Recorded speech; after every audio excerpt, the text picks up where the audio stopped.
Hey, welcome back to the Ping Pong Flake Show. My name is Chris Wong. I am back in the AC because it is hot outside. It's also raining, but it's still humid outside, so I decided to come in here and do this. But it's been a whirlwind of a day, hasn't it?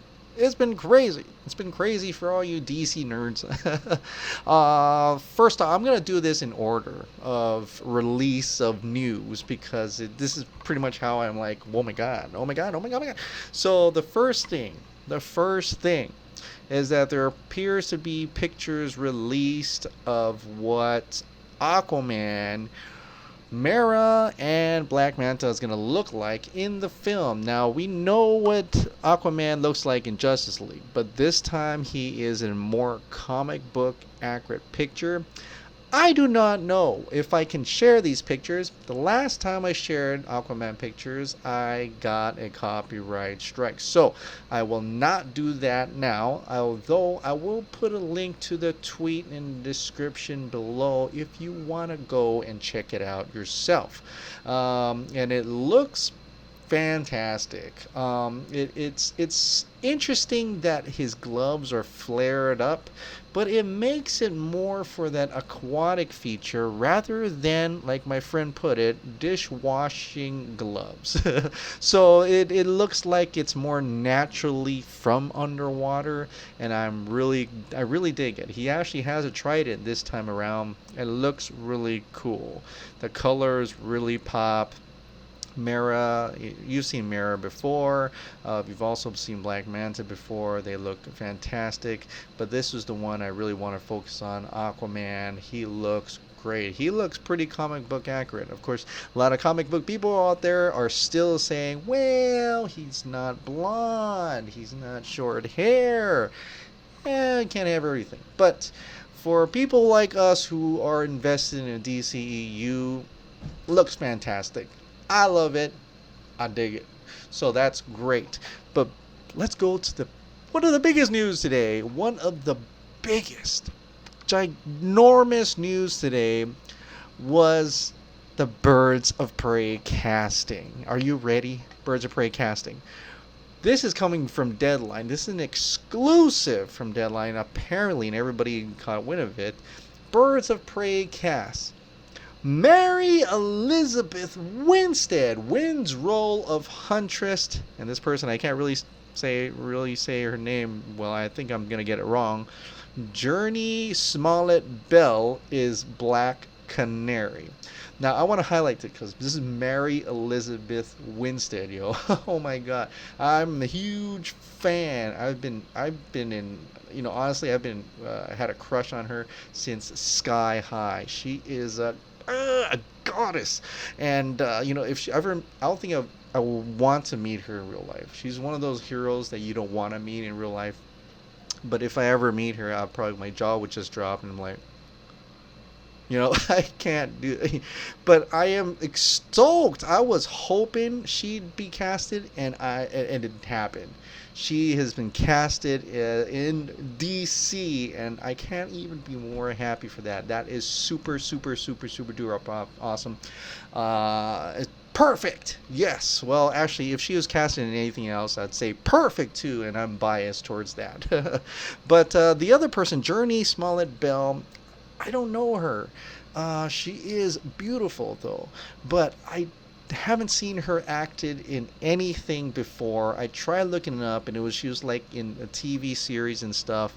It looks like she was even in that short Captain Planet with Don Cheadle short. I gotta watch that again. Which she was probably one of the five, but I don't really know her, and I'm curious to see how that turns out. But boy, fan art has been going nuts. I put two from this on the thumbnail. Let me see. I'm gonna highlight those people because I think they deserve some. There's artwork of Mary Elizabeth Winstead. Who made this? Someone tell me who made this. I can't tell. Doesn't say who made it, but someone had it. Imaginative Hobbies had put that on, so I'm just gonna use it because it's super cool.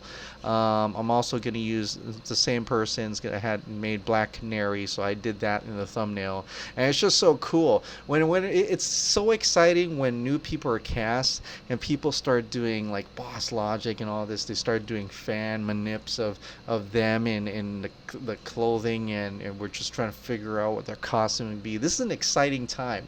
Once you get to actual casting, it's super exciting. Like when Batman and Superman, like how many fan manips we went through.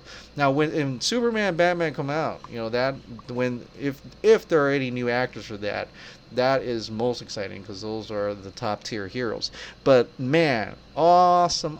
Mary Elizabeth Winstead, I can't get enough of her. She was awesome. I've watched everything in her with her.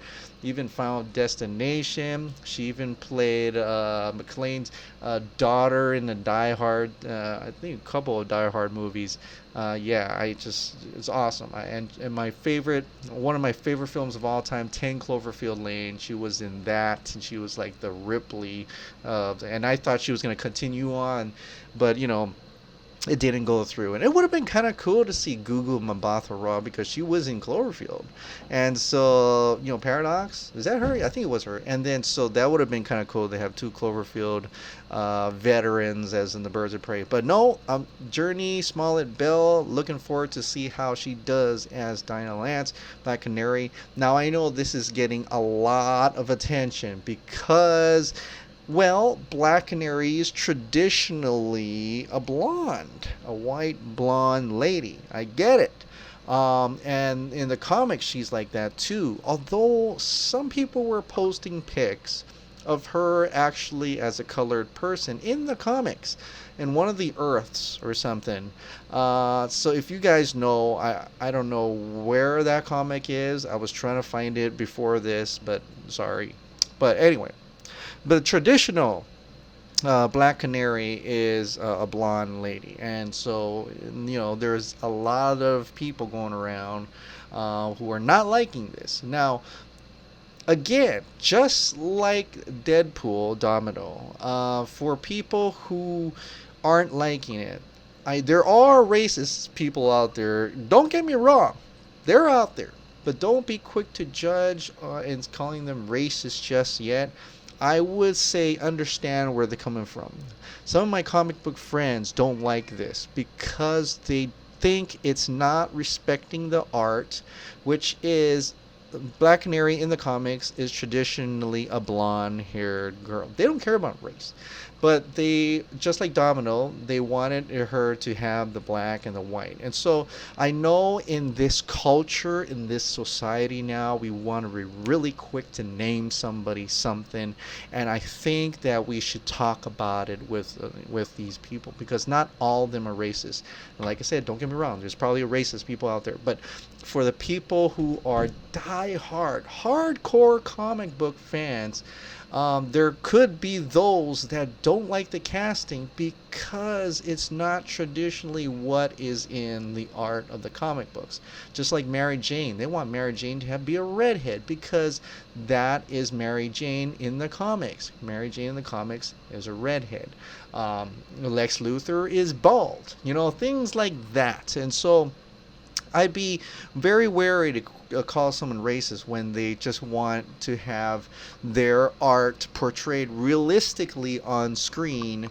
And I think you should just be aware of that before you get into name calling and things like that. I know you guys are very emotional. People are emotional. Nowadays, people are really quick to blame people for things. They get negative and things like that.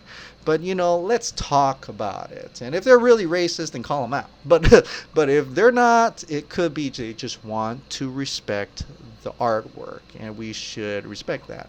I myself, I'm not concerned with that. It is, I want to see how she does. I want to see how she acts. I want to see how she can portray Black Canary in this movie. But I'm not going to lie and say I am super excited for Mary Elizabeth Winstead. Okay, so that's cool. So we got 3 down. We got Margot Robbie, Mary Elizabeth Winstead, and now Journey Smollett-Bell. Let's see who's going to be Montoya and who's going to be Cassandra Cain. And also, who's going to be the ultimate villain, Black Mask? There are a couple names going around already from these scoopers. They're like Justin Kroll from Variety. He said that there's these two. It's either Sharlto Copley or Ewan McGregor who are going to be Black Mask. They're both vying for that. And then that is, whoa, right? So that is really interesting. I think out of the two, I'm gonna go with Sharlto Copley. I think he'd be a better. I don't even know if I'm saying his name right, but I think he'd be a way better Black Mask than Ewan McGregor. Although it's maybe because I hardly see Ewan McGregor as a bad guy, other than that Tom Hanks movie with the Illuminati. What was that movie? I forget what it's called, but I hardly see him in that. And you know, I thought he was going to do the Obi-Wan solo, but I guess that's put on the back burner. But I'll be happy with any of them. But I think Sharlto Copley would probably nail that role better than Ewan McGregor. I could be wrong, and when the movie comes out, Ewan could be like totally knock it out of the park. But I'm just saying, just by thinking about it, I prefer Sharlto Copley. But anyway, I just want to see someone cast it already. I want to see this movie in production. That's how I want to do it. And I also want to hone in on something on this exclusive article. Okay, I'm going to read it for you. It goes exclusive. Warner Brothers made the decision. Blah blah blah. Birds of Prey coming out on February 7th, which is cool. It's got a date. So this is the part that's interesting. They join Margot Robbie, who reprises her Suicide Squad role of Harley Quinn in Gotham, that isn't protected by Batman. And you're thinking about that. And I'm like, wait a minute. Where is Batman? So it gets me wondering. Remember in the original Justice League trailer where the news report says Batman is gone, Batman's missing? What if this movie, whatever is taking place, takes place during the time of Justice League, and that's why Batman's not around? He's off trying to find Aquaman, right? That whole time. And then also he has, Steppenwolf to worry about and gathering the team. So that could be a possibility as well. And I'm thinking that would really put it within this universe quite well, and would explain why Batman would be gone and why these people have to rise up to fight a battle of crime lords such as Black Mask, instead of just relying on Batman to do the work. So I think that's a great idea, and one that it would explain right away for people who go into theaters like, well, where is Batman? I think this would make sense. It's kind of like how Justice League formed, right? Because if you got a guy like Superman can take them all out, right? But Batman, because of the loss of Superman, Batman and Wonder Woman needed to find a team to get together to fight off Steppenwolf because they couldn't do it alone. So this could be the thing in the same way. This whole group of girls are come together to fight a common thing. And it could be that the Gotham City Sirens, there could be a lot more. There could be Margot Robbie with a whole bunch of women, and they all come together, villains and heroes, to fight against Black Mask. And then we don't have to worry about Batman or even seeing Batman. We feel the loss of the loss of not having Batman around. Not a loss. He's not dead. I'm just saying we feel him missing. And so there's a lot more crime's on a rise, just like in the trailer in Justice League, and then so all these people have to come out and fight those crimes. So I really dig it. I think it's a great idea. Speaking of Batman, what's up with that? Right? So, interestingly enough, I didn't get to report on this, but Humberto Gonzalez, a scooper, whatever you think about him, he tweeted this little Batman update. The studio loves Matt Reeves' first draft of his Batman script. He is currently doing revisions, and the film is being eyed for a hopeful summer 2019 production start. Of note, the current DC regime is committed to getting his take on the Caped Crusader correct. So that came out. Nothing too much new there, but it is, I guess, a little bit more set in stone that his draft has been turned in, even though we already knew that. And they're hopeful for a summer 2019 production start. Would that mean it would come out in 2020? That's what most people would guess in any rate. But interesting enough, today some paparazzis took pictures of Ben Affleck spotted at Warner Brothers with what looks like to be a script in hand. Now people are like, he's come back, guys. He's the Batman once again. Wait a minute. I know I'm excited too. I hope that's the case. I really, really do. But the Warner Brothers is a big studio. He could be doing another film. I know there's a lot of films Warner Brothers does. It's not just superhero movies and DC. But if you just add it all up, it just makes sense. He got a visit from Toby Emmerich and Kevin Tsujihara, which could be about something else, which could be about his alcoholism, sure. Matt Reeves turned in the script for Batman. Okay, alright. Well, Ben spotted Warner Bros. Today holding what looks like a giant script. You put all those pieces together, you put the tinfoil hat on, which is outside. I'm not going to get it because it's super hot. But if you put your tinfoil hat on, it does really appear like he's going to read for Batman. And I am on a good authority, much like others, that he'd probably make a fantastic Batman. Duh! But I don't know, because weren't they saying Matt Reeves' Batman was going to be in 30s? But like I was saying, this could be like a cold case file, right? Okay. He also said some things, and I'm going to read you to here, but if I could find it. But Matt Reeves' Batman is going to be like a detective noir type story, and it's going to be almost like Jekyll and Hyde, in which he personifies Batman in that essence. And I can't really get it. Oh, I think I found it right now. So this is coming from Joe Blow. He said Matt Reeves had this to say about Batman's identity and whether or not Batman or Bruce Wayne is the real person. So, gosh, that's a tough question. I think that it's interesting because one of the things that I've found interesting, just as we're working on the story, is looking back at Jekyll and Hyde. And the ideal of your shadow self and the idea of we are all multiple things, it's different aspects of who we are, and I think there are times when maybe the surface of Bruce is not really who he is, but that's his disguise. There are times when Batman's the disguise, but there are times when his true essence comes out because of being veiled. A kind of instinctual side comes out that's very pure. So that is just, he's got the character. He knows the character very well. He's also talked about making a very point of view, noir-driven, definitive Batman story in which he's investigating a particular case, and that takes us out into the world of Gotham. I went on a deep dive again, revisiting all my favorite comics, those all informed by osmosis. There is no continuation of the Nolan films. It's very much trying to find a way to do this as something that for me is going to be definitively Batman and new and cool. So again, we don't know if this is like an Elseworlds Batman, just like how Joker is set out of the DCEU. But he has hinted that it's still part of DCEU, although he probably maybe just DC films. But he does say it's not the Nolan trilogy. So, could it still be the Snyderverse, if you will, or what Snyder had started with Ben Affleck as Batman?